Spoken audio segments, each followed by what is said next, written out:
Let's dive right in. So on February 9th, which is today, the Sun in Aquarius is conjunct Mercury in Aquarius.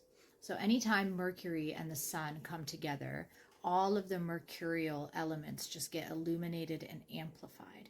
So Mercury is the sign of communication, collaboration, connecting with others, whether it's through media, through the telephone, through writing, through public speaking, or through travel. Mercury conjunct the Sun is a very favorable time for contracts, for legal matters, for any kind of meetings, for any kind of collaboration with others, writing engagements, speaking engagements, creative outpouring of the communication kind. Very good opportunity to make a good impression on somebody through those aspects, if it's like a job interview or a performance or something of that nature. Also today on February 9th, we have Mars in Cancer trine Saturn in Pisces. So this is interesting because, as we already know, fiery Mars is in watery Cancer and has been for some time, and Earth grounded practical Saturn is now in watery Pisces. So this is a 5-day trine position, and we're really going to feel it. We're feeling it now, and we're really going to strongly feel it for the next 3 days or so. So this is going to really improve anything that is hard work related. So any area of your life where you're putting in a lot of effort, a lot of passion, a lot of just creative work, whether it's creative of the artsy kind or creative of the I just must create from raw material something more complex or more elaborate. Any area of your life where you're doing that type of work and that type of creative effort, it will really, really benefit from any extra discipline, and discipline will be supported during this time. So if you lean into that energy of discipline, of that Saturnian blood, sweat, and tears leads to results kind of vibe, you'll make bigger steps in the areas where you are doing the work, the creative work, or just the work. You will make bigger steps in those areas if you just allow for that really structured, grounded, disciplined energy to come through you in those things that you're doing.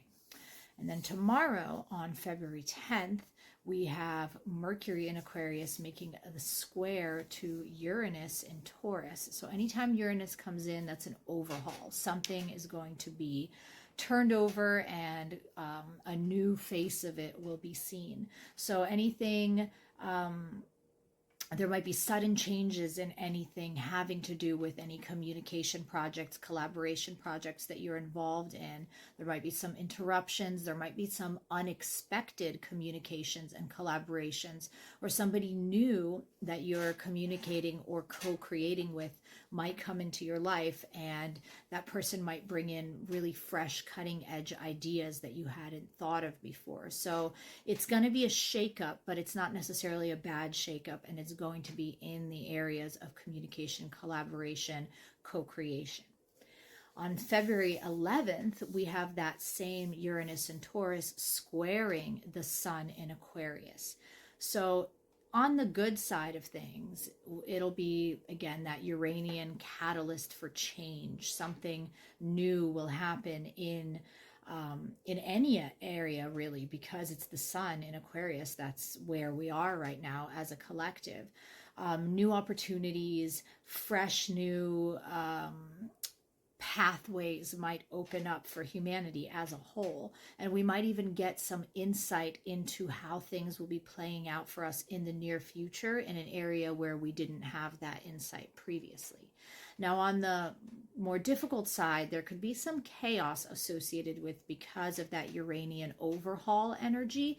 Depending on what area of life it's playing out in, it could be a little bit tumultuous as the transition occurs. Also, because the Sun is in Aquarius, and Aquarius is about service to the people, and that's where Uranus is coming in, creating a square and creating some sort of rapid change or unexpected shift. We might have some disturbances in the areas of like social security or benevolent philanthropic efforts. Something in that area might be interrupted, but not permanently, just in the process of the overhaul of energy, the overturn, and the cutting edge, fresh new energy that is coming in with the Uranus influence.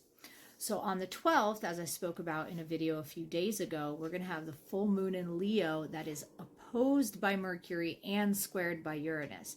So this full moon in Leo is going to illuminate something or somebody that is on the stage of the collective, and it's going to be illuminated, and we're going to discover something about this person or this group. There will be some information that comes out that won't necessarily be positive because of the opposition in Mercury. And then the square in Uranus brings an overhaul of perspective. So something is going to come out about something or somebody prominent that's really going to change how people view this person or this situation or this group of people. So I feel that the 10th, the 11th, the 12th, these couple days leading up to the full moon in Leo is just ripe for information coming out of left field with this strong Uranian influence, where something is kind of gonna take us off of the flow that we've been on and make us go, whoa, like we didn't see that, or we didn't think of that, or just a sudden strong shift in perspective that might not necessarily be easy to process in the moment, but it's going to be benevolent as things play out. And then February 14th on Saturday, we have Mercury entering Pisces. So Mercury, very analytical, all about structured communication, effective connection and collaboration with others. When it enters Pisces, it gets softened a bit and it becomes more creative. It becomes more intuitive. Left brain activities will kind of inspire right brain activities when Mercury is in Pisces. And for people who are very analytical and who are very mercurial in their nature, there will be a more creative, softer, abstract tendency that comes through while Mercury is in Pisces for, I believe, a few weeks. So the logical individual or the logical aspects of life will be informed by more emotional and intuitive wisdom coming through the Pisces lens. So that's this week. I believe that Monday, Tuesday, Wednesday will be very interesting. So we'll see how that plays out. And that's it for this week. We'll see you next week. Thank you.